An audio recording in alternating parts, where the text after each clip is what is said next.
जादू बाछाधर उपानंद नाम राखे सुंदर गोपाल ब्रज बालक नाम राखे ठाकुर राखाल सुबल राखिल नाम ठाकुर कानाई श्रीदाम राखिल नाम राखाल राजा भाई श्रीदाम राखिल नाम राखाल राजा भाई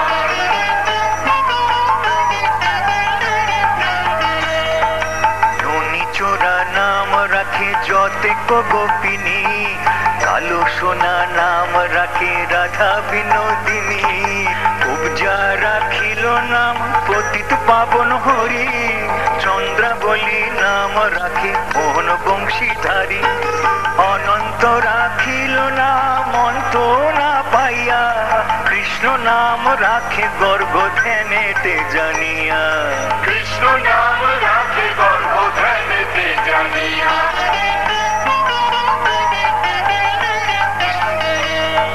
कन्नमुनि नाम राखे देव चक्रपाणी बनमाली नाम राखे बनेर हरिणी गजहस्ती नाम राखे श्री मधुसूदन अजामिल नाम देव नारायण पुरंदर नाम राखे देव श्री गोविंद द्रौपदी राखिल नाम देव दीन बंधु द्रौपदी राखिल नाम देव दीन बंधु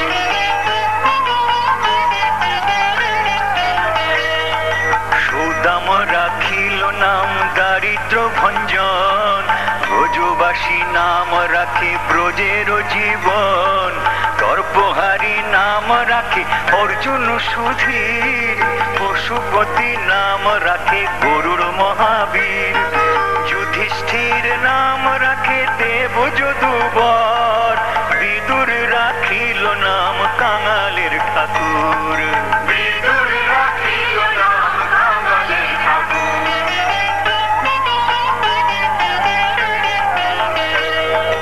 वासुकी राखिल नाम देव सृष्टि स्थिति ध्रुवलोके नाम राखे ध्रुवेर सारथी नारद राखिल नाम भक्त प्राणधन विश्वदेव नाम राखे लक्ष्मी नारायण सत्यभामा नाम राखे सत्येर सारथी जाम्बुवती नाम राखे देव योद्धापति जाम्बुवती नाम राखे देव योद्धापति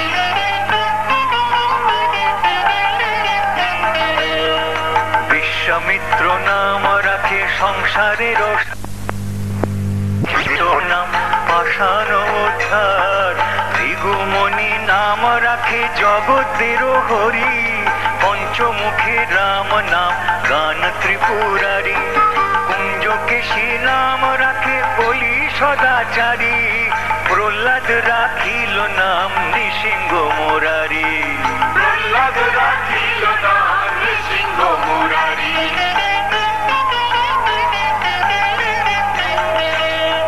वशिष्ठ राखिल नाम मुनि मनोहर ईशा बसु नाम राखे नव जलधर संवर्तक नाम राखे गोवर्धन धारी प्राणपति नाम राखे जत ब्रज नारी अदिति राखिल नाम हराति सुदन गदाधर नाम राखे जमल अर्जुन गदाधर नाम राखे जमल अर्जुन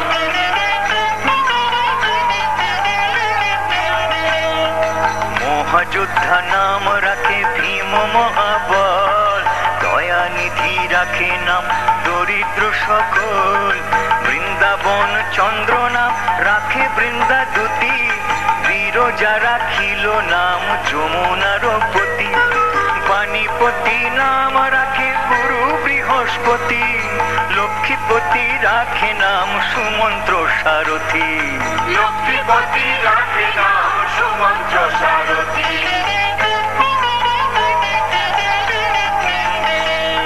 সন্দীপনী নাম রাখে দেব অন্তর্যামী, পরাশর নাম রাখে ত্রিলোকের স্বামী, পদ্মজনী নাম রাখে অনাদির আদি, নট নারায়ণ নাম রাখিল সংবাদী, হরে কৃষ্ণ নাম রাখে প্রিয় বলরাম, ললিতা রাখিল নাম দুর্বাদল শ্যাম, ললিতা রাখিল নাম দুর্বাদল শ্যাম।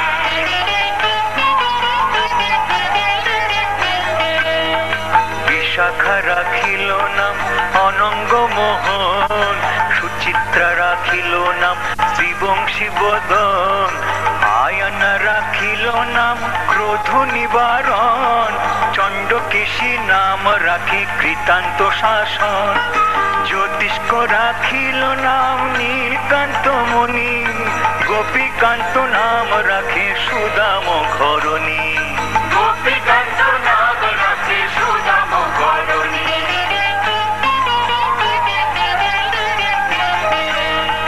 ভক্তগণ নাম রাখে দেব জগন্নাথ, দুর্বাসা রাখিন নাম অনাথের নাথ, রাশেশ্বর নাম রাখে যতে গোমালিনী, সর্বযোগেশ্বর নাম রাখেন শিবানী, উদ্ধব রাখিল নাম মিত্রহিতকারী, অক্রূর রাখিল নাম ভব ভয়হারী, অক্রূর রাখিল নাম ভব ভয়হারী।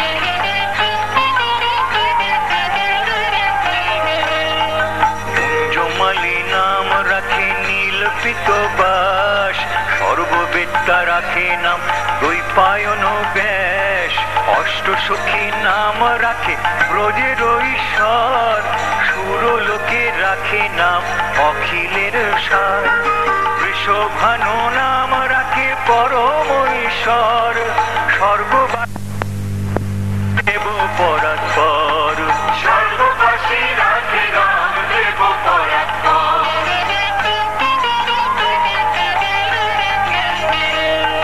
ফুলমা রাখেন নাম অনাথের সখা, রস সিন্ধু নাম রাখে সখী চিত্রলেখা, চিত্ররথ নাম রাখে অরাতিত মন, পুলস্ত রাখিল নাম নয়ন রঞ্জন, কশ্যপ রাখেন নাম রাস রাশেশ্বর, ভাণ্ডারিক নাম রাখে পূর্ণ শশধর, ভাণ্ডারিক নাম রাখে পূর্ণ শশধর।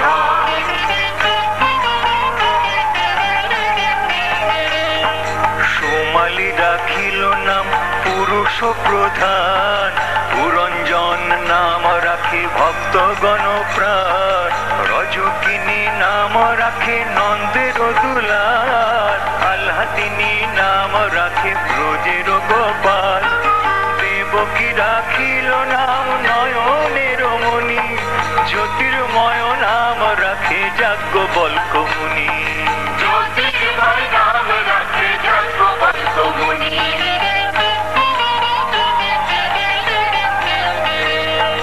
অত্রিমুনি নাম রাখে কোটি চন্দ্রেশ্বর, গৌতম রাখিল নাম দেব বিশ্বম্ভর, মরিচি রাখিল নাম অচিন্ত অচ্যুত, জ্ঞানাতীত নাম রাখে সৌনকাদি সুত, রুদ্রগণ নাম রাখে দেব মহাকাল, বসুগণ রাখে নাম ঠাকুর দয়াল, বসুগণ রাখে নাম ঠাকুর দয়াল।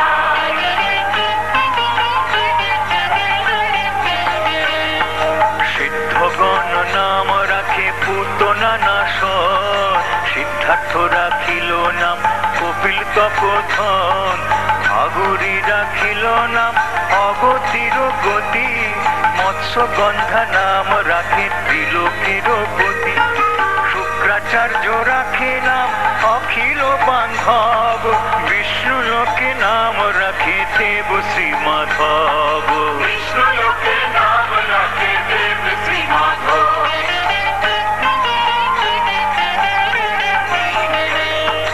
যদুগণ নাম রাখে যদু কুলপতি, অশ্বিনী কুমার নাম রাখে সৃষ্টি স্থিতি, পর্যমা রাখিল নাম কালো নিবারণ, সত্যবতী নাম রাখে অজ্ঞান নাশন, পদ্মাক্ষ রাখিল নাম ভ্রমর ভ্রমরী, ত্রিভঙ্গ রাখিল নাম যত সহচরী। ত্রিভঙ্গ রাখিল নাম যত সহচরী।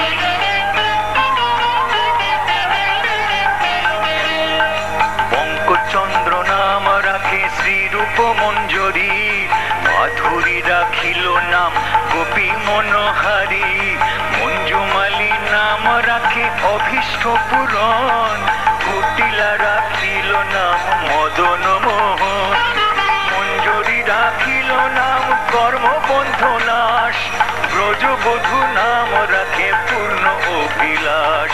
ব্রজবধূ নাম রাখে পূর্ণ অভিলাষ।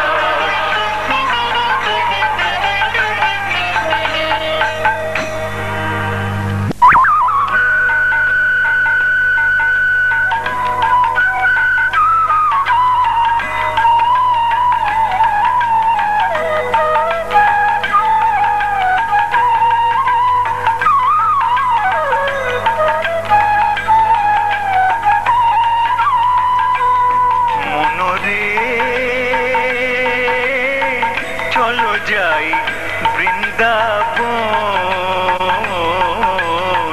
চলো যাই বৃন্দাবন, মনরে চলো যাই বৃন্দাবন, চলো যাই বৃন্দাবন, যেখানে নন্দলালা খেলেছিল কত খেলা, যেখানে নন্দলালা খেলেছিল কত খেলা, সে মূর্তি করি দর্শন, চলো যাই বৃন্দাবন, চলো যাই বৃন্দাবন, মনরে চলো যাই বৃন্দাবন,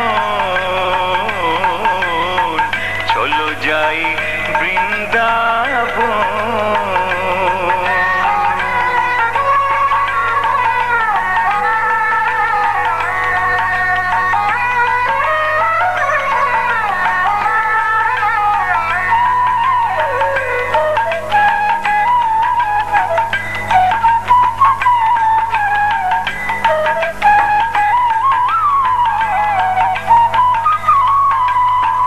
তমালো তরুর ডালে নুপুরের তালে তালে মুরলী ধ্বনি আজো বাজে,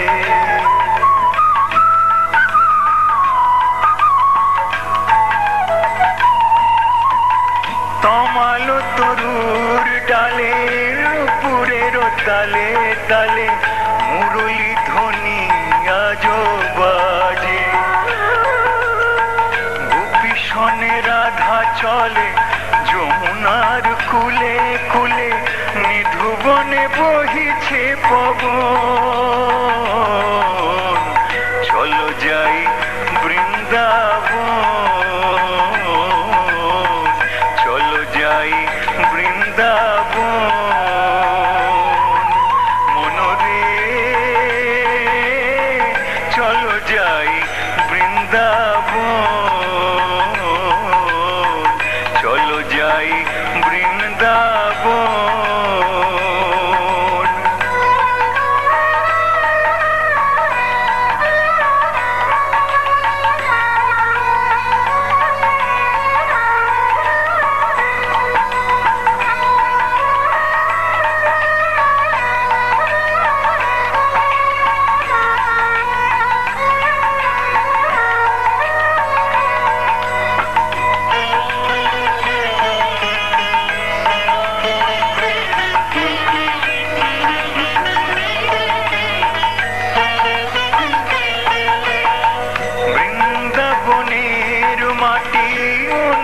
অনুরাগে হলো খাঁটি চরণ পরশ পেতারি।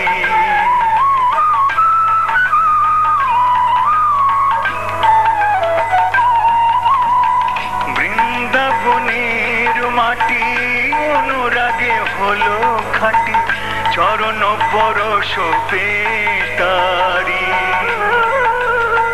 শ্যাম অনুরাগে কবে এ দেহ শীতল হবে সেই কথা ভাবি অনুক্ষণ। চলো যাই বৃন্দাবন,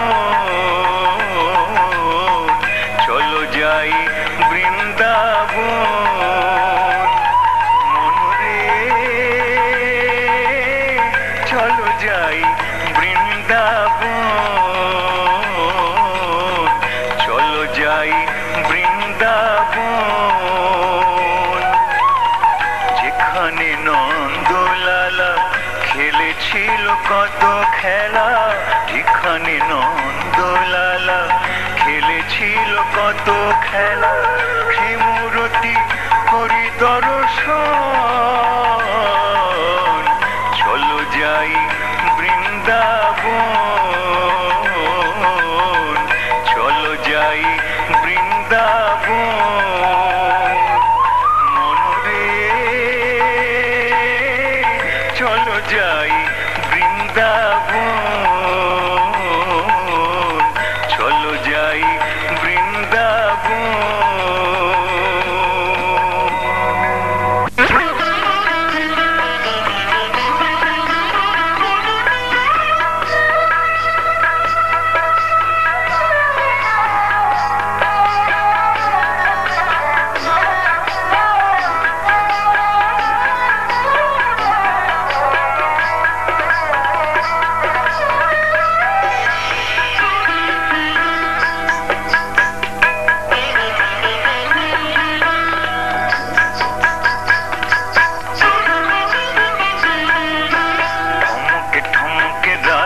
চলে যমুনায়, থমকে থমকে রাধা চলে যমুনায়।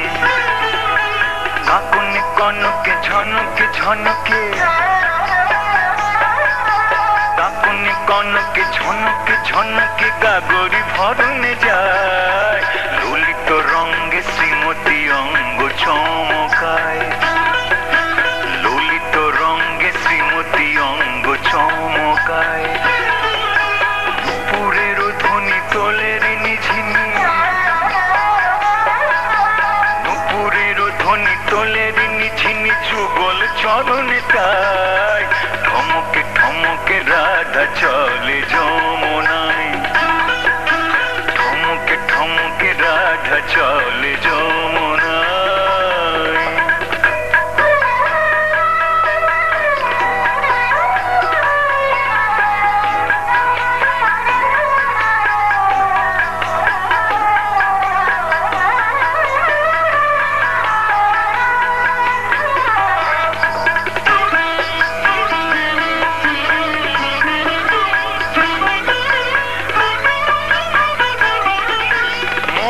চোরা বংশীধারী নীলাজ নিঠুর শ্যাম,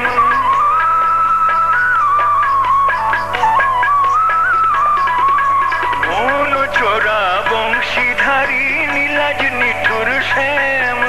সুরে সুরে বাঁশি ডাকে দিবানিশি, সুরে সুরে বাঁশি ডাকে দিবানিশি রাধা রাধা নাম। শ্যামের ছলনা বোঝাতো গেল না এ কি হল গায়। থমকে থমকে রাধা চলে যমুনায়, থমকে থমকে রাধা চলে যমুনায়। কাকুনি কনকে ঝনকে ঝনকে, কাকুনি কনকে ঝনকে ঝনকে গাগরি ভরণে যায়। থমকে থমকে রাধা চলে যমুনায়, থমকে থমকে রাধা চলে যমুনায়।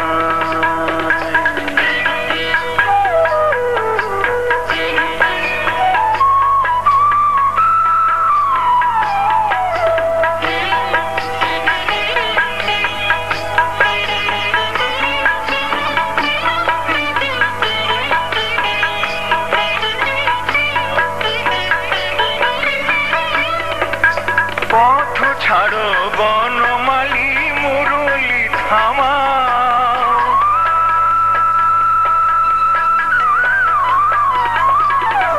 পথ ছাড়ো বনমালী মুরলি থামাও, ছাড়ো গোয়াচল কপট চপল, ছাড়ো গোয়াচল কপট চপল, যাও ফিরে যাও। আমি ব্রজবালা বুঝি না তো গালা করি কি উপায়, থমকে থমকে রাধা চলে যমুনায়, থমকে থমকে রাধা চলে যমুনায়। কাকুন কনকে ঝনকে ঝনকে, কাকুন কনকে ঝনকে ঝনকে গাগরি ভরণে যায়, ললিত রঙ্গে শ্রীমতী অঙ্গ চমকায়, ললিত রঙ্গে শ্রীমতী অঙ্গ চমকায়। নুপুরের ধ্বনি তোলে রিঙি ঝিনি, নুপুরের ধ্বনি তোলে রিঙি ঝিনি, যুগল চরণে তাই, থমকে থমকে রাধা চলে যমুনায়, থমকে থমকে রাধা চলে যমুনায়, থমকে থমকে রাধা চলে যমুনায়।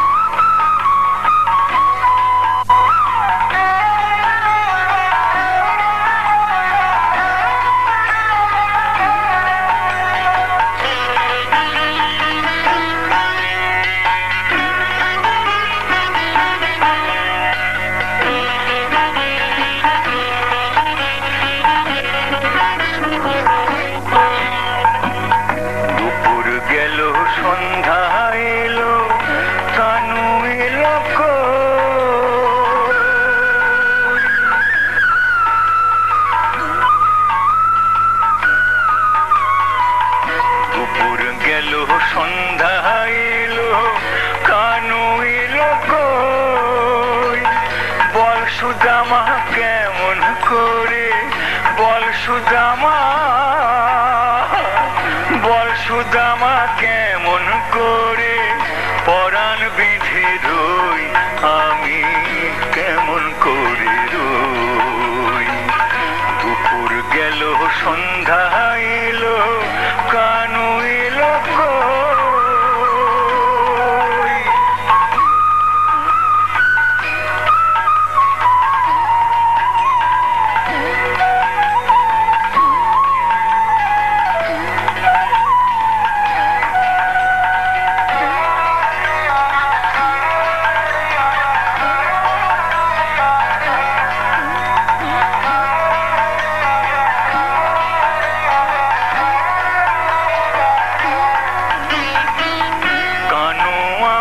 জীবন মহরণ হয় না দর্শন, দুই নয়নের আড়াল হলে কেঁদে ওঠে মন।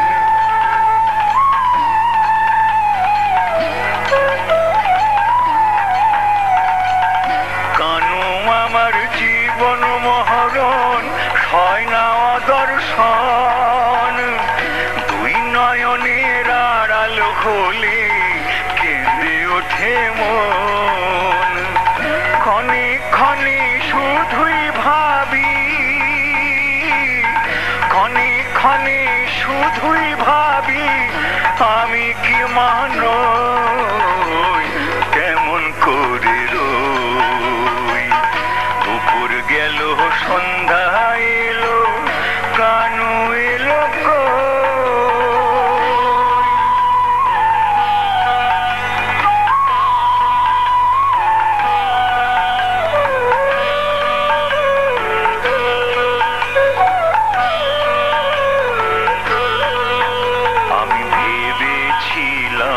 রাখাল সাজে সাজিয়ে দিলে যদি, আমি ভেবেছিলাম রাখাল সাজে সাজিয়ে দিলে যদি, মাখন চুরি করবে না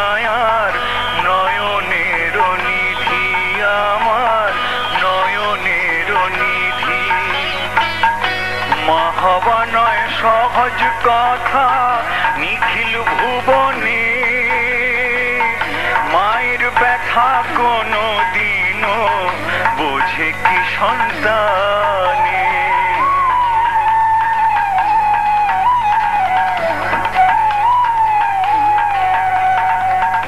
মা হওয়া নয় সহজ কথা নিখিল ভুবনে, মায়ের ব্যথা কোনো দিনও বোঝে কি সন্তানে। কারে জানাই মনের ব্যথা, কারে জানাই মনের ব্যথা, বল না ওরে সই কেমন করে রই। দুপুর গেল সন্ধ্যা এলো কানু এলো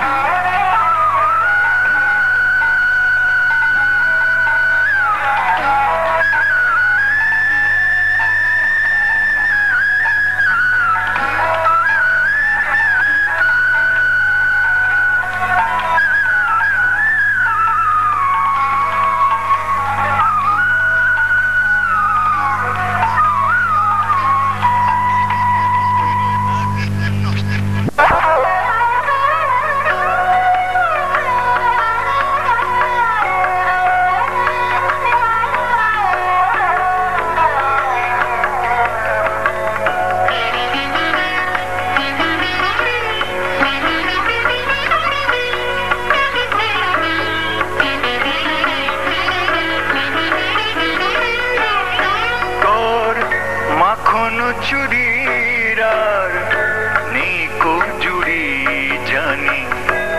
ওরে গোপাল কেন যাবে গোপীদের ঘরে, খাবে কেন চুরি করে ননি গোপাল। তোর মাখন চুরির আর নেই কো জুড়ি জানি। ওরে গোপাল কেন যাবে গোপীদের ঘরে, খাবে কেন চুরি করে ননি গোপাল।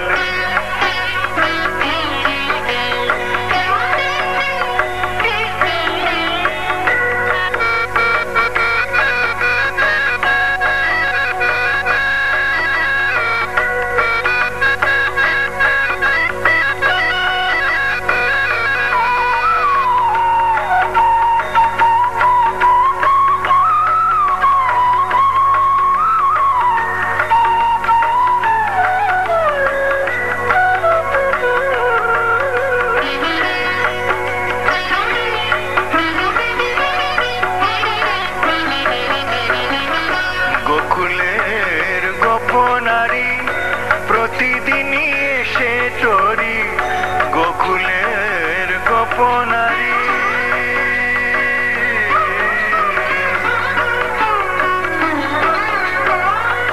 গোকুলের গোপনারী প্রতিদিনই এসে তোরি নালিশ রাখছে কত সাঁঝ সকাল। তোর মাখন চুরির আর নেই কো জুড়ি জানি। ওরে গোপাল কেন গোপীদের ঘরে যাবে, চুরি করে কেন খাবে ননি গোপাল।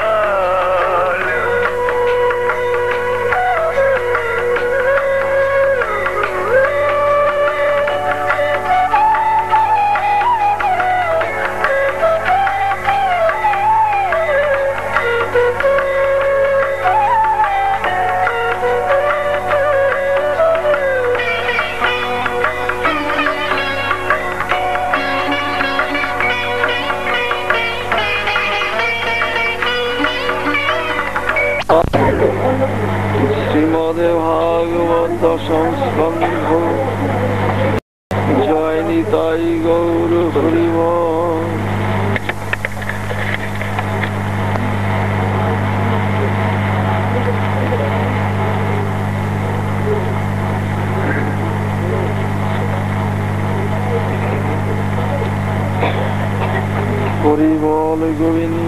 নিতাই গৌর হরি বল।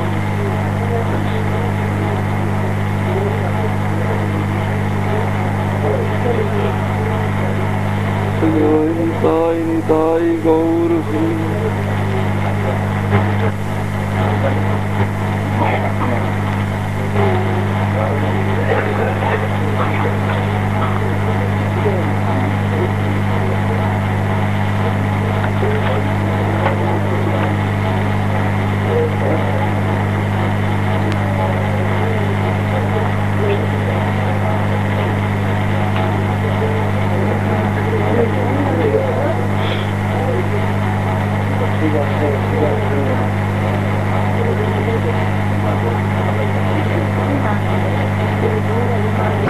ভাগবত দশম স্কন্ধ 69 অধ্যায়। শ্রীকৃষ্ণের মথুরায় গমন ও অক্রূরের বিশ্বরূপে দর্শন। সুখদেব কহে রাজা হও অবগত, কি করিল অতঃপর গোপবাল যত। প্রভাতে পরমানন্দে সহ গোপগণ অক্রূর সহিতে চলে কংসের রথবরে সবে যায় আনন্দিত মতে। ধীরে ধীরে করে রথ মথুরায় গতি। এই কথা শুনি যত গোপাঙ্গনাগণ শোকানলি সবে জলে পরয় রুদন। জয় সাধু বৈষ্ণব।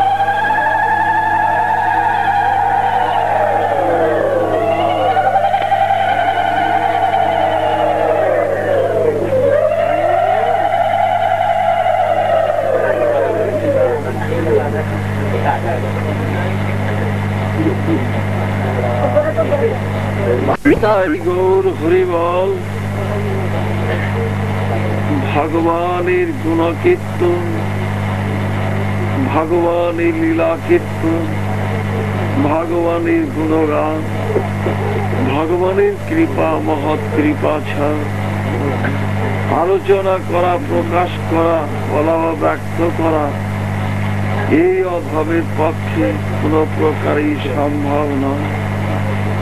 কৃপাময় করুণা সিন্ধু দয়াল প্রভু পতিত পাবন ভাগবত বৈষ্ণবগণ নিজ গুণে কৃপা করে অধমকে শক্তি দান করলে, শক্তি সঞ্চার করলে অধমের পক্ষে ভাগবত লীলা গুণ কীর্তন করা সম্ভব হবে। জয় নিতাই গৌর।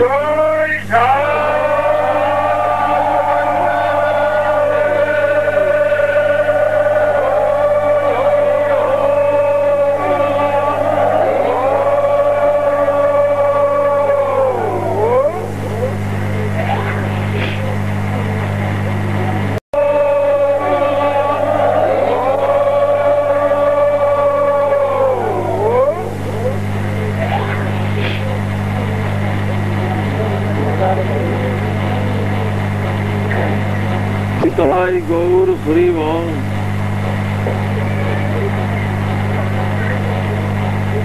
ভগবান সর্বশক্তিমান, অনাদিরাদি গোবিন্দ, সর্বকারণের কারণ। ভগবান সর্বমূলাধার, ভগবান অখণ্ড, ভগবান অদ্বিতীয়। ভগবানের লীলার অন্ত নাই, ভগবানের মহিমার অন্ত নাই। জয় নিতাই গৌর হরি বল। অসুর স্বভাব নিয়া কেহই ভগবানকে জানতে পারে না, আর ভগবান ভক্তির কাছে কখনোই লুকাইয়া থাকতে পারেন। যেই ভক্ত ভগবানকে যেইভাবে ভজন করে ভগবান তাহাকে সেইভাবে কৃপা এবং অনুগ্রহ করিয়া থাকেন। জয় নিতাই গৌর হরিবল। গোবিন্দ নিতাই গৌর হরিবল।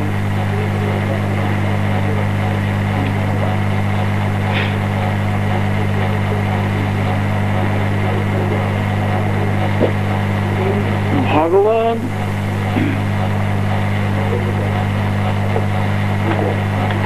আমাদের সৃষ্টি করেছেন, আমরা ভগবানের শ্রেষ্ঠ জীব।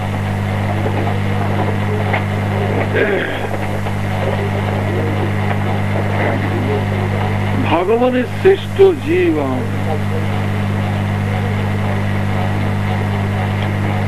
অসংখ্য অগণিত জীব ভগবান সৃষ্টি করেছে। জয় নিতাই গৌর হরিবল। সকলের স্রষ্টা ভগবান,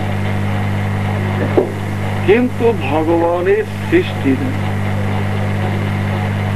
ভগবান সকলকে সৃষ্টি করেছে, ভগবান সকলের স্রষ্টা, কিন্তু ভগবানের কোন স্রষ্টা নয়। ভগবান কোনদিন সৃষ্টি হন না। ভগবানের সৃষ্টি নাই, ভগবানের জন্ম নাই, ভগবানের মৃত্যু নাই। এই জন্যই ভগবানকে অনাদিরাদি গোবিন্দ বলা হয়েছে, অর্থাৎ যার আদি নাই, উৎপত্তি নাই। আমরা ভগবানের শ্রেষ্ঠ জীব, আমাদের জন্ম আছে এবং মৃত্যু আছে, কিন্তু ভগবান জন্ম মৃত্যুর ভিতরে না। ভগবানের জন্ম নাই, ভগবানের মৃত্যু। ভগবান সর্বকালের জন্যই আছেন, সর্বকালের জন্যই ভগবান আছেন। জয় নিতাই গৌর হরিবল। ভগবান যুগে যুগেই ধরাধামে অবতার হইয়া আসে, অবতার হইয়া যুগে যুগেই ভগবান ধরাধামে আসে। এটা আমাদের ধর্মশাস্ত্রে উল্লেখ আছে।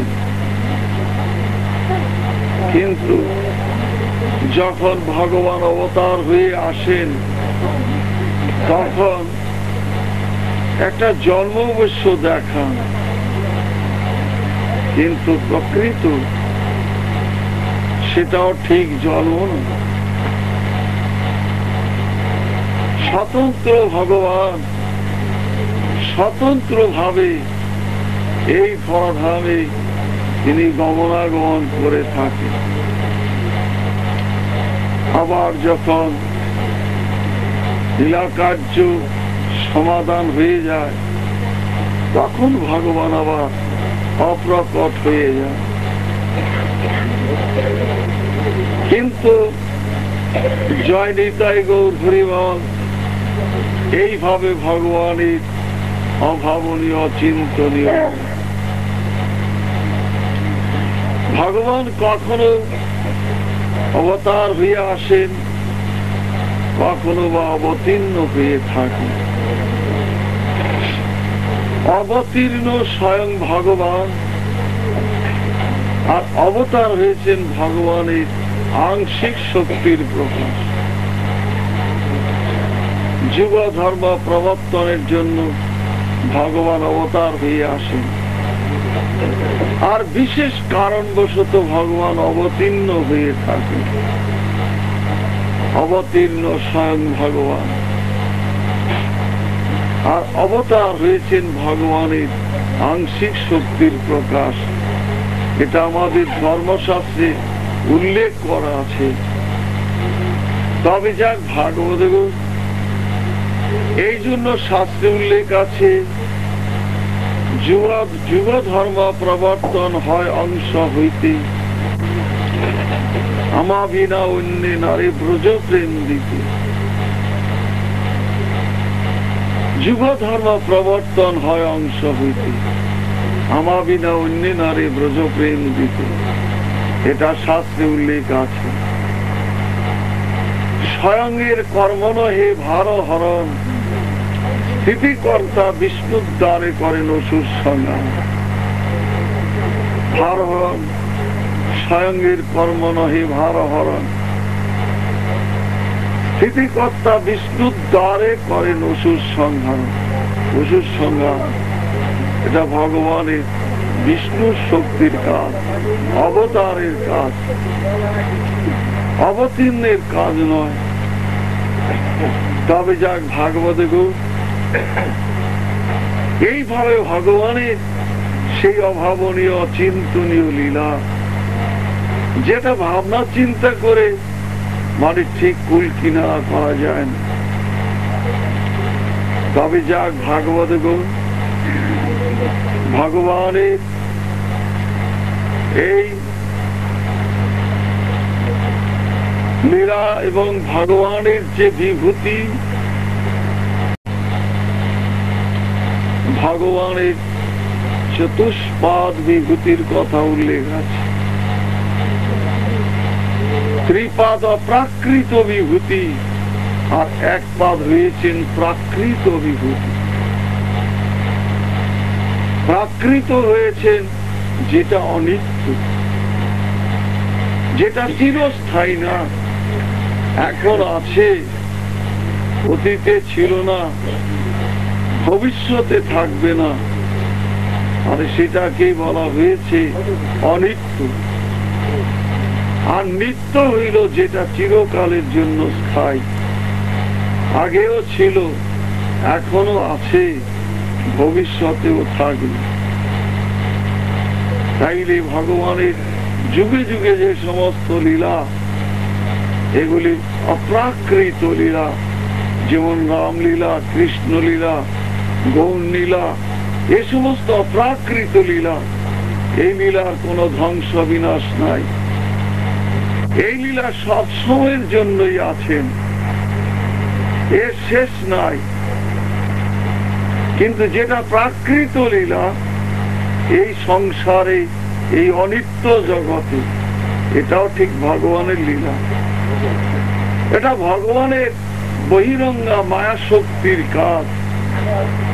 ভগবানের তিনটা শক্তি, অন্তরঙ্গা চিৎ শক্তি, বহিরঙ্গা মায়া শক্তি, তটস্থা জীব শক্তি, কৃষ্ণে তিনে করে ভক্তি। বহিরঙ্গা মায়া শক্তি মানে ত্রিগুণাত্মিকা, সপ্তরজতম। এটা এই প্রাকৃত জগতের মধ্যে এই ব্যাপারটা চলতেছে। সপ্তগুণে পালন, রজগুণের সৃষ্টি, আর তমগুণের সংহার। ভগবানই সৃষ্টি করেন, ভগবানই পালন করেন, ভগবানই মৃত্যুর বিধান করেন। যখন ভগবান কৃষ্ণ মহাবীর অর্জুনের কবি ধ্বজরথ রণক্ষেত্রে, কুরুক্ষেত্রে রণক্ষেত্রের মাঝখানে নিয়ে গেলেন, তখন বিপক্ষে আত্মীয় স্বজন কুটুম্ব বান্ধব দেখে মহাবীর অর্জুন বলছেন, সখা, যারা আমার সঙ্গে সম্মুখ সমরে উপস্থিত, এদের একটা জীবকে আমি হত্যা করতে পারব। ভগবান কৃষ্ণ তখন বললেন, তোমার এটা মিথ্যা অভিমান সখা, একটা জীব হত্যা করার শক্তি তোমার নাই, সৃষ্টি করার শক্তি তোমার নাই, এবং রক্ষা করার শক্তি তোমার নেই। সৃষ্টি আমি করি এবং পালন আমি করি এবং মৃত্যুর বিধান আমি করে থাকি, তুমি নিমিত্ত, তুমি উপলক্ষ মাত্র। এইটা তোমার সম্পূর্ণ মিথ্যা অভিমান। এইভাবে মহাবীর অর্জুনকে ভগবান কৃষ্ণ নিজ মুখে বললেন যে সৃষ্টি আমি করি, তাহলে স্রষ্টা ভগবান, ভগবান সৃষ্টি করেন এবং ভগবানই পালন করতেছে। মৃত্যুর বিধান মানে ভগবানই করে থাকে। অভাবনীয় অচিন্তনীয় ভগবানের লীলা, এটাকে বলা হয়েছে ভগবানের প্রাকৃত বিভূতি। এখন ভাগবতগণ শুধু যে ভগবানের এই অনিত্য লীলা, এই ব্রহ্মাণ্ড, এটা একটা ব্রহ্মাণ্ড, এইভাবে আরো কত ব্রহ্মাণ্ড আছে, মানে যার কুল কিনারা করা যায়, অনন্ত কোটি ব্রহ্মাণ্ড। তবে এইভাবে ভগবানের সৃষ্টি, স্থিতি এবং প্রলয় অর্থাৎ সংহার, এই লীলা ভগবানের চলছে। তবে একটা জীব মানে সৃষ্টি, মানে ধরায় দুনিয়াতে জন্মগ্রহণ করলো, মৃত্যুটাই ঠিক তার শেষ না, কারণ মৃত্যুর পরে আবার অবশ্যম্ভাবী তার জন্ম হবে। মৃত্যুর পরে তার জন্ম হবে, এটাকে আমাদের ধর্মশাস্ত্রে জন্মান্তরবাদ বলেছে। এটা আমাদের এই সনাতন ধর্মের একটা মূল ভিত্তি, জন্মান্তরবাদ। অর্থাৎ জন্মিলে মৃত্যু অবশ্যম্ভাবী, মরিলে জন্ম অবশ্যম্ভাবী, ভগবান কৃষ্ণ বলেছেন। জন্মিলে মৃত্যু অবশ্যম্ভাবী, মরিলে জন্ম অবশ্যম্ভাবী। এইভাবে জন্ম মৃত্যুর চক্রে জীবকে সংসারে পুনঃ পুনঃ যাতায়াত করতে হয়। এটার পিছনে রয়েছে জীবের কর্ম, জীবের কর্মটা রয়েছে পিছনে। যেই জীব যেরূপ কর্ম করবে, মানে তার বিনিময়ে ওইভাবে মানে সেই মৃত্যু বা জীবনের অবসান, এই সব কিছু তার হয়। কর্মটা তার পিছনে রয়েছে। তাইলে কর্ম, গীতা ৩য় অধ্যায়ে কর্মযোগ, গীতা ৩য় অধ্যায়ে কর্মযোগ। ভগবান বলেছেন যে হে জীব, তোমাদের আমি সৃষ্টি করেছি, আর তোমাদের জন্য আমি কর্ম সৃষ্টি করেছি। আর ভগবান জীবকে নির্দেশ দিয়েছেন, জীব তোমরা কর্ম করো, আমি কর্মের ফল তোমাদের দেবই। এটা ভগবানের প্রতিজ্ঞা। ভগবান কর্ম ফলদাতা, ভগবান কর্ম ফলদাতা। ভগবান বলেছেন তুমি যেরূপ কর্ম করবে আমি তোমাকে তদ্রূপ ফল দেব, যেরূপ কর্ম করবে তদ্রূপ ফল তোমাকে আমি দেব। এটা ভগবানের প্রতিজ্ঞা। ভগবান পরিষ্কার বলেছেন ফলের জন্য তোমাকে ভাবনা করতে হবে, তুমি কর্ম করে যাও, ফল আমি দেবই। ফলের জন্য তোমাকে চিন্তা করতে হবে, তুমি কর্ম করার দরকার, কর্ম করে যাও, ফলের ভাবনা ভাবার তোমার দরকার নেই, কিন্তু ফল আমি দেবই। তবে কিরূপ ফল আমি দেব? যে যেরূপ কর্ম করবে মানে তাকে তদ্রূপ ফল আমি দেব। যে জীব যেরূপ কর্ম করবে তার বিনিময়ে তাকে তদ্রূপ ফল আমি দেব। এটা ভগবান উল্লেখ করে বলবেন। তাহলে ভাগবত গুণ জয় নিতাই গৌর হরি বল। ভগবান ওইভাবে কর্ম ফলদাতা, জীবকে একটু কর্মে অধিকার দিয়েছে। ভগবান গীতায় বলেছেন কর্মেই তোমার অধিকার, কর্মেই তোমার অধিকার, কর্ম ফলে তোমার অধিকার নেই। ভগবান বলছেন যে ফলটা তার হাতে, কর্মেই তোমার অধিকার, কর্ম ফলে তোমার অধিকার নেই। এটা পরিষ্কার গীতায় বলেছি। এখন ভাবুন, জয় নিতাই গৌর হরিবল। ভগবান গীতা 3 অধ্যায় কর্মযোগে বলেছেন, মানে এই যে কর্ম কর, আবার বলেছেন কর্ম মাত্রে দোষযুক্ত, অতএব কর্ম করুন। এখন মহাবীর অর্জুন ভগবান কৃষ্ণকে বলছেন, সখা একটা কথা যদি তুমি মানে দুই ভাবে বলো, তাইলে আমি কোন পথ অবলম্বন করব? একবার বলতেছো কর্ম করার জন্য, আবার বলতেছো কর্ম করুন। তখন বললেন, আমি কর্ম করতে নিষেধ করেছি, সেটাও সত্য, আর কর্ম করতে বলেছি, তাও সত্য। তখন ভগবান কৃষ্ণ বলছেন যে মানে কর্ম করতে নিষেধ করেছি, মানে সেটাও সত্য, আর কর্ম করতে বলেছি সেটাও সত্য। মানে অসৎ কর্ম পরিত্যাগ করো, অসৎ কর্ম করুন, সৎকর্ম করো। যেটা ভালো কাজ সেটা তোমাকে করতেই হবে, তাহলে যেটা খারাপ কাজ সেটা ভগবানের নিষেধ। ভগবান বলছেন খারাপ কাজ করো না, অসৎ কাজ করো না, অন্যায় কর্ম করো না। আর যেটা ভালো কাজ, সৎ কাজ, সৎকর্ম, সেটা ভগবান করতে বলেছেন। বলেছে ভগবান কর্মযোগ এবং কর্মত্যাগ, কর্মযোগ এবং কর্মত্যাগ।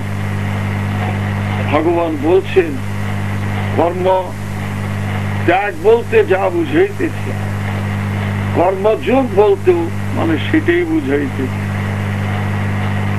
কর্মযোগ এবং কর্মত্যাগ, কর্মত্যাগ মানে অসৎ কর্ম পরিত্যাগ করা। মানে তোমাকে সখা আমি সৎ কর্ম ত্যাগ করতে বলি, সৎ কাজ ত্যাগ করতে তোমাকে বলি নাই, তোমাকে বলেছি অসৎ কর্ম পরিত্যাগ করো, কিন্তু সৎ কর্ম তুমি করো। সৎ কর্ম করা এবং অসৎ কর্ম ত্যাগ করা, এটা হলো কর্মযোগ। এটা হলো কর্মযোগ। গীতার কর্মযোগের মধ্যে ভগবান কৃষ্ণ অতি সুন্দর রূপে এই কথাটা বললেন। এখন ভাগবত গণ, আমরা ভগবানের শ্রেষ্ঠ জীব, ভগবান আমাদের সৃষ্টি করেছেন, ভগবানের সৃষ্ট জীব আমরা। জন্মটা আমাদের দৈবাধীন, ভগবানের বিধানে এই দুনিয়ায় জন্ম হয়ে থাকে আমাদের। কিন্তু আমাদের উত্থান এবং পতনের কারণই হইল এই কর্ম। উত্থান এবং পতনের কারণই হয়েছে কর্ম। কর্মটাই হলো আমাদের সবকিছুর মূল, ভালো মন্দ সবকিছু। কর্মের মাধ্যমে একটা লোক চোর, অথচ সে মানুষের ঘরে জন্ম। কর্মের মাধ্যমে একটা লোক দস্যু, আবার কর্মের মাধ্যমে একটা লোক সাধু। এইভাবে কর্মের বিনিময়ে মানে বিভিন্ন উপাধি অবস্থার স্তরের পরিবর্তন হয়ে যায়। জন্মের মাধ্যমে কিছু হয়, জন্মটা দৈবাধীন ভগবানের বিধান, ভগবানের বিধানে। এখন দেখুন আমাদের ধর্মশাস্ত্রে আছে মানে সেই ঋষি সত্যকামের কথা। সত্যকাম ঋষি মানে তখন বালক বয়স তার, তখন এই ঋষি সত্যকাম মহামুনি গৌতম মুনির কাছে গেলেন বিদ্যা শিক্ষার জন্য, বেদবিদ্যা শিক্ষার জন্য। এখন গৌতম মুনি পরিচয় জিজ্ঞাসা করলেন, বালক তোমার পরিচয়? তখন সে কোনো উত্তর দিতে পারল, বলে আগে আমি আমার পরিচয় কুল গোত্র আমি কিছুই জানি। তবে আমার মা আছে, মাকে জিজ্ঞাসা করে আসবো, তারপরে পরিচয় আপনাকে বলব। ঠিক আছে, তুমি আজকে চলে যাও, আগামী করলো তুমি আসবে। তখন তার মাকে জিজ্ঞাসা করল, তার মা তখন উত্তর দিলেন যে আমি তোমার মা, এটাই তোমার পরিচয়, আমার এই নাম, তোমার পিতার নাম আমি বলতে পারি। অর্থাৎ একজন বেশ্যার পুত্র তার মা তার বাপের নাম বলতে পারে। এখন গিয়া গৌতম মুনির কাছে হাজির হয়েছেন পরের দিন। গৌতম মুনি জিজ্ঞাসা করেন, তোমার পরিচয় বলবো? আমার মায়ের এই নাম, এই আমার পরিচয়। আমার মা আমার পিতার নাম বলতে পারেন। কারণ সমস্ত মুনি বালকরা হাস্য করে উঠলেন, সাহস, একটা বেশ্যার পুত্র হইয়া তুমি এইভাবে এইখানে বেদবিদ্যা শিক্ষা করতে আসছো গৌতম মুনির কাছে। তখন ভাগবতগণ মানে গৌতম মুনি উঠে গিয়ে তা আলিঙ্গন করলেন আর বললেন, বৎস, আমি অতি যত্নের সহিত তোমাকে বেদবিদ্যা শিক্ষা দেব। পরে তখন অন্যান্য মুনি বালকরা বললেন, গুরুদেব, আপনি তো ব্রাহ্মণ ছাড়া কাউকে বেদবিদ্যা শিক্ষা দেন, তবে তো পরিষ্কার বোঝা যাচ্ছে বেশ্যার পুত্র। তখন বললেন, সত্যবাদ, এই বালক সত্যবাদী, এ পরম ব্রাহ্মণ, অতএব আমি বেদবিদ্যা শিক্ষা দেব। এই যে এই নিজের দোষের কথা মুক্ত কণ্ঠে এইভাবে প্রকাশ করতে পেরেছে, বলতে পেরেছে, মানে এটাই আশ্চর্যের ব্যাপার। এখন দেখুন, গৌতম মুনির কাছে থেকে উনি বেদবিদ্যা শিক্ষা করেন। এখন পরবর্তীকালে মানে এই বালক সত্যকামী আমাদের ধর্মশাস্ত্রে ঋষি সত্যকাম ঋষি মুনিদেরও ঊর্ধ্বে। আমাদের ধর্মশাস্ত্রে আছে মুনিবাক্যের মধ্যেও ভুল থাকে। বেদ আর স্মৃতিশাস্ত্র একমত নয়, স্বেচ্ছা মতন নানা মুনি নানা কথা কয়। এটা ধর্মরাজ যুধিষ্ঠির বক্রবী ধর্মকে বলেছিল। কিন্তু ঋষি বাক্য শিরোধার্য, ঋষির বাক্যের মধ্যে কোনো ভুল নাই, ঋষিরা তো উদ্ধোষ করে। এখন দেখুন এইভাবে মানে সেই ঋষি সত্যকাম। আবার দেখুন জয়নিতাই গৌর হরিবল, হিরণ্যকশিপু হিরণ্যাক্ষ মানে তারা মুনির ঘরে জন্ম, কশ্যপ মুনির ঘরে। কশ্যপ মুনির ঘরে জন্ম তাদের, কিন্তু তাদের আখ্যা দৈত্য হিরণ্যকশিপু। হ্যাঁ, তাদের মাসুরিক সময় বর নিয়েছে মুনির কাছ থেকে। উনি বলছে সন্ধ্যাকাল, এখন তুই পুত্রবর কামনা করতেছে, এই টাইমটা অপেক্ষা কর, এই আসরিক সময়টা পার হয়ে যায়, মানে শেষ, মানে অপেক্ষা করতে রাজি। উনি তখন ওই বর দিয়ে দিয়েছে। ওই আসরিক সময় জন্মলগ্নের থেকেই মানে ওইখানে একটা সৃষ্টি হয়ে গেল। মানে তখন উনি পরে বললেন, তোমার ঘরে অসুর হয়, আর এরা অকালে ধ্বংসপ্রাপ্ত হয়। তখন সে কান্নাকাটি করতে লাগলেন যে তবে এই পুত্র দিয়া কি হবে, যে অকালে ধ্বংসপ্রাপ্ত হবে। তখন কান্নাকাটিতে বললেন, তোমার এই দৈত্য বংশে এক পরম ভক্তের জন্মগ্রহণ, এক ভক্ত জন্মগ্রহণ করে, আর সে সমস্ত এই দৈত্য গোষ্ঠী উদ্ধার করে। আর দেখুন মানে সেই মুনির বাক্য, মানে সেই মানে তার ঘরেই ভক্ত প্রহ্লাদের জন্ম। ভক্ত প্রহ্লাদের জন্ম, অথচ সে দৈত্যের পুত্র। জন্মে কিন্তু সে দৈত্যের ঘরে জন্মগ্রহণ করেছে, যে দৈত্য, কিন্তু তার মানে তার দৈত্য আটকা হইল না। মানে তার আক্কা হয়ে গেল ভক্ত। তার বাবা যে মুনির ঘরে জন্মগ্রহণ করেছে সে দোষ। রাবণ বিশ্বস্তবা মুনির ঘরে জন্ম, কিন্তু রাবণ রাক্ষস। রাবণ রাক্ষস হয়ে গেল। তবে এইভাবে ভাগবত জয় নিতাই গৌর হরিবল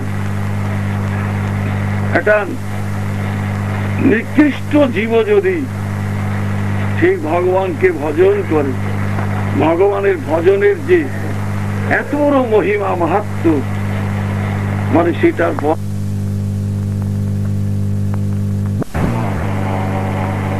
গোবিন্দ নিতাই গৌর হরিবল। তাহলে দেখুন বীরভক্ত হনুমান তার পশুগুলো জন, আর ওইভাবে মানে সে কত বড় ভক্ত হয়ে গেল। এখন পশ্চিম দেশে মানে বীর ভক্ত হনুমানজির কত মন্দির, মানে কত শ্রদ্ধা তাকে সমস্ত মানে জীব করতেছে, এবং কত ধূপ ধুনা, কত পূজা, কত আরাধনা, অথচ মানে তার জন্ম পশু করে। তাইলে ভগবত ভজনের যে কি মহিমা মাহাত্ম। হ্যাঁ ভাই, ভগবানের মানে ভজন করলে বা ভগবান একটা নিকৃষ্ট জীব যদি করে মানে তাহলে সে আর নিকৃষ্ট থাকে না, পাপী পাপী থাকে না, দুর্বৃত্ত দুর্বৃত্ত থাকে না, দস্যু দস্যু থাকে না। দস্যু জগাই মাথায় যখন ভগবানের ভক্ত এলেন দস্যু রইলেন।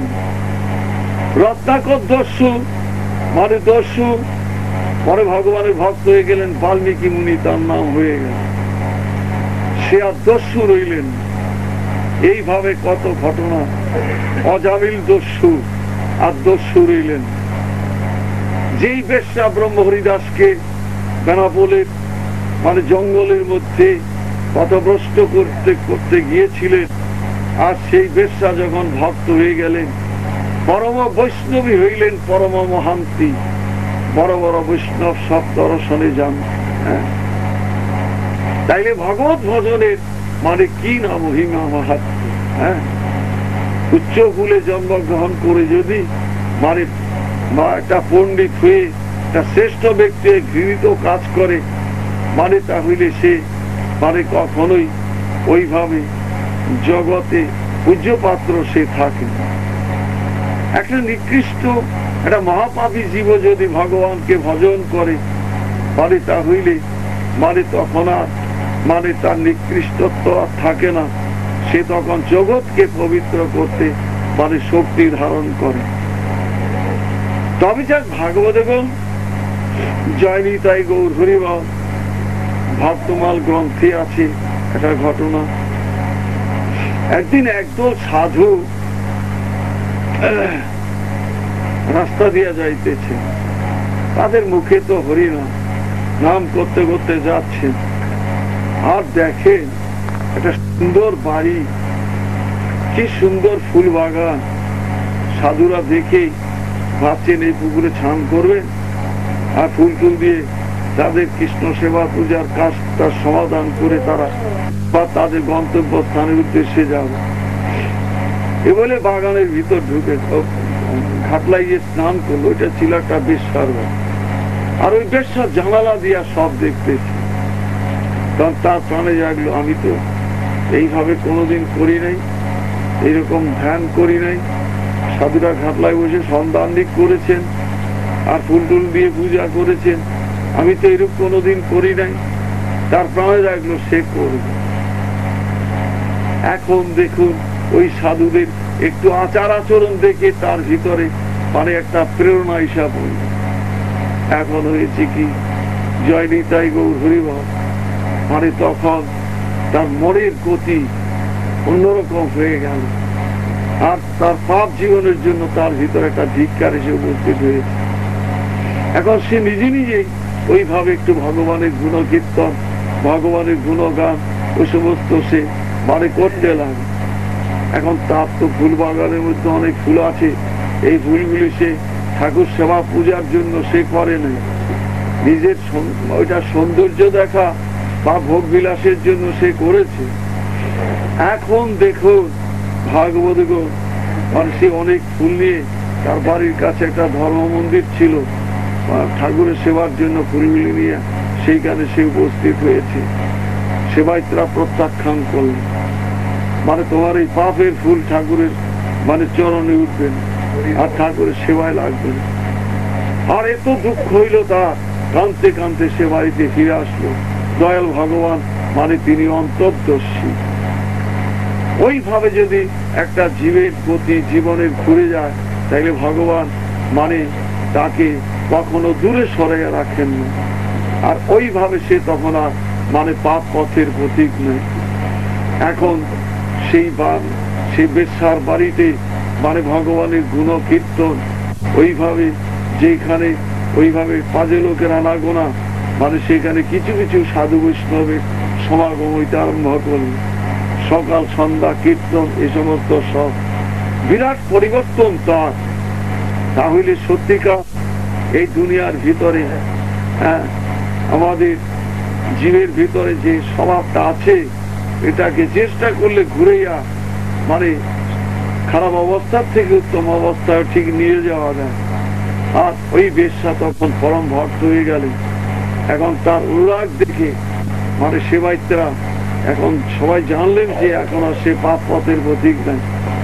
ওই ফুলকুল ঠাকুরের পূজা অর্চনায় কিছু কিছু গ্রহণ করে, কিন্তু মন্দিরের বারান্দায় তাকে উঠতে দেয় না।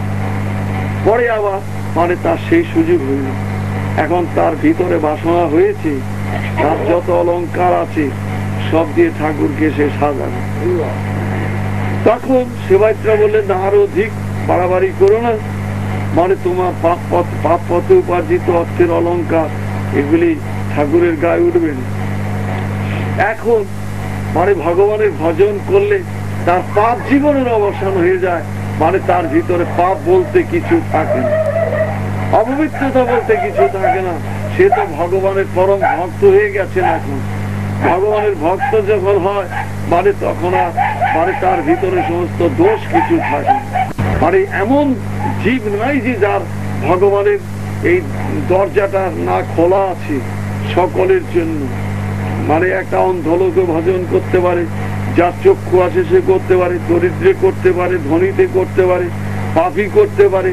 মানে যে যে জীব যেরূপ অবস্থায় আছে মানে ভগবানকে ভজনের মানে তার সুযোগ আছে। ভগবান সবার জন্য সুযোগ দিয়েছেন। এখন দেখুন এইভাবে যদি ঠিক ভগবানের ভজন করে মানে তাহলে সেটা কোনোদিনই ঠিক বৃথা হয় না। এখন ভাগবতগণ ওইভাবে অন্তর্দর্শী ভগবান, তিনি তো অন্তর দেখেন। এখন এর প্রেম অনুরাগ দেখে মানে সে প্রধান যে সেবায় তাকে স্বপ্নে দেখে মানে এর অলংকার আমি গ্রহণ করব, এবং সে নিজে মন্দিরে ঢুকে আমার গায়ে অলংকার পরাইয়া দেবে। যদি কেউ বাধা দাও তাইলে নির্বংশ হইয়া দেবে।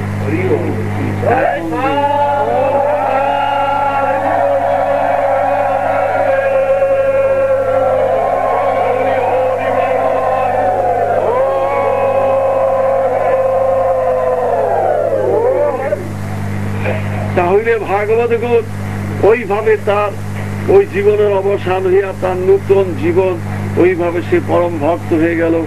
মানে তখন তার যত অলংকার ছিল সমস্ত এখন সেবায়িতরা মানে বাধা দেবে কি, আইসা তো সামত করতেছে, আবার কোনখান দিয়া কি ক্ষতি হয় না কি হয়, এই জন্য এখন সে গেল যে সমস্ত অলংকার দিয়া ঠাকুরকে মানে সে সাজাইলে।